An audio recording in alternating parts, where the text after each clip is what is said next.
One of the most important areas of succeeding in property investing is finding the right area. Now, when you're looking at the cash flow strategy where you have sufficient rent to cover your monthly expenses, the areas that don't work are your more affluent, higher income suburban areas. The areas where your cash flow tends to work are more in your lower income / inner city type environments. Now, when you are looking for the right investment area, you have to consider whether the yield is strong enough, so i.e. is there enough rent to cover the monthly expenses? And the second, and probably the most important element, is the risk that you're investing in. A couple of weeks ago on the September of 2021, I had a guest speaker on my webinar by the name of Michelle Dickens. She is the founder and CEO of TPN. And during this webinar, she shared with us the top performing suburbs of 2021. In this short educational, I will be taking you through a specific province's performance and which are the highest rated suburbs in that province. Let's have a look at KZN, KwaZulu-Natal, in terms of good standing, vacancy and gross yield. Now, when I'm looking at these four regions within KZN, the first thing that stands out for me is the North Coast. Specifically that its vacancy rate is so low. Now, there's a distinction between vacancy rate and good standing. Your good standing ratio is the likelihood of your tenants paying rent on time.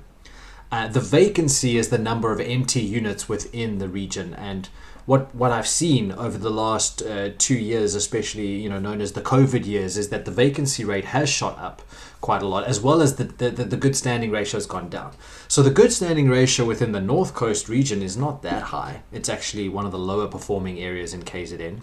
And if we compare it to Gauteng and Western Cape, it is substantially lower, but it's also got a low vacancy rate. So that means that there is not a lot of open or empty units within the North Coast, which is something that I am quite interested in because, if you want to find the right kind of rental area to invest in, you want to make sure that there's not a lot of empty units, right? If we look over to the right, Pietermaritzburg's got a very good standing ratio, sitting at 87, almost 88%. That's one of the top performing that I've seen recently. The gross yield is not bad, 9.9% with a 7% vacancy rate. So Pietermaritzburg, if I'm looking at this from just purely that perspective, Pietermaritzburg definitely stands out as the best or top performing sort of region within KZN, followed by the North Coast. Then we've got KZN, sort of your CBD or your central.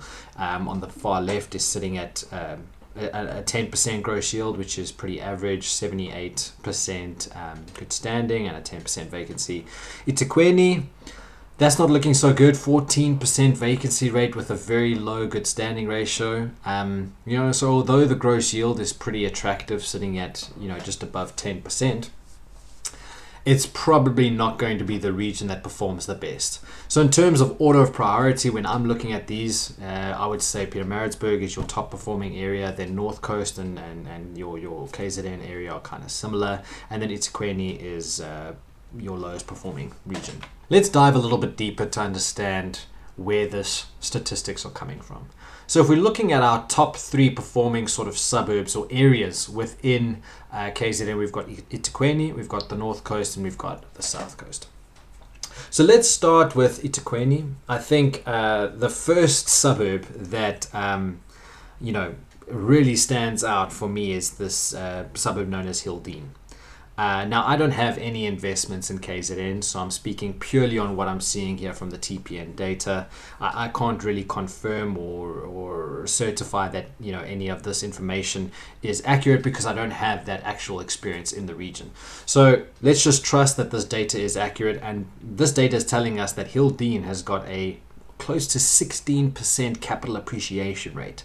So that's what that blue bar indicates. That's the percentage on average of the cap rate or the capital appreciation rate, so the rate at which the properties appreciate in value. That's phenomenal. The only other place that I've seen that has such a high cap rate would be the Mykonos in Cape Town, in the Western Cape area, which is also sitting at a very high capitalization rate. So that's phenomenal. If you're looking at an area where you can invest and your equity is going to grow, the property is going to increase in value over time, Hildeen is where you want to be. On top of that, you've got a substantially high gross yield or effective yield.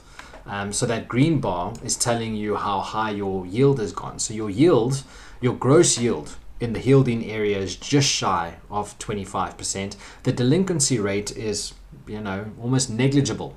So your effective yield is sitting at about 24%. That's phenomenal. If you're looking for a good rental area, not only just a rental area, but it's got the capitalization rate of 15%. Hildene, simple. That's where you need to be going. You've got some other really good performing areas, Finelands, Woodhaven, Field Hills, Kenville, Berkshire Downs, New Germany, Glen Hill, Ashley, Seaview. I don't know any of these areas. Like I said, I don't have any investments in KZN, but all of them are hovering around that 15% gross yield mark. For me, anything below 15% is not an area that I would consider, because there's just not going to be enough rent to justify the expenses. When we start looking at areas like Woodhaven, potentially Avoca, I hope I'm saying that correctly, your delinquency rate is quite high. So I would probably, if I was in the Itaquini area, Hildene is where I'd definitely be focusing on, followed by Finlands. And then maybe I'd consider, the sort of this middle bracket here between Fields Hills and Glen Hill. They all look like relatively similar performing areas with decent or relatively low delinquency rates. But really, Hildene, very exciting area to be looking at. Let's shift our focus over to the north coast. We've got Kwadukuza, NU, which is performing really well, just under 10% for its capitalization rate, low delinquency opportunities, and a decent gross yield. Kashiruna, I don't know if I've said that correctly, but also very strong capitalization rate, good gross yield, low delinquencies. Actually, everything, these 4 suburbs within the north coast, all very similar. Obviously, Vildevlei and Vil in Veda have got lower capital appreciation rates, but all in all, their gross yields are really good, sitting at about that 15%. So you're probably going to find some cash flow positive opportunities, and the delinquency rates are quite low. Finally, we've got the south coast. So we've got here Heberdean, Wood Grange, and Doonside. For me, the outstanding suburb there is obviously Heberdean. It's got the strongest capitalization rate. It's got almost no delinquencies, which is phenomenal. You only make money in the property rental game when your tenants pay on time. So the lower the delinquency rate, the lower your risk of not getting paid, the better your asset tends to perform. So I would definitely be looking at Heberdean. Wood Grange looks good. Doonside looks good. So all in all, I think KZN is probably not the best performing province. If we look at the Western Cape and the Gauteng, the other 2 videos or suburbs that I've deep dived into, they are much better performing provinces than KZN. But if KZN is your area of focus, I think there's some really nice pockets and suburbs that you should be keeping an eye on. Obviously, Hildene, that makes a lot of sense if you're in the Itaquini suburb. You've got a couple of areas in your north coast that you might be looking at, some suburbs. And then south coast, Heberdean seems like a safe bet. Good capitalization rate, good gross yield, low delinquencies. All in all, I think there's some great opportunity here for you to be making some money in the KZN market. I hope you enjoyed this. Please click subscribe, click that notification button so that anytime we have new videos, you are notified. And share with friends and family. Let's try and help everybody reach financial freedom through property. Until next time, happy investing.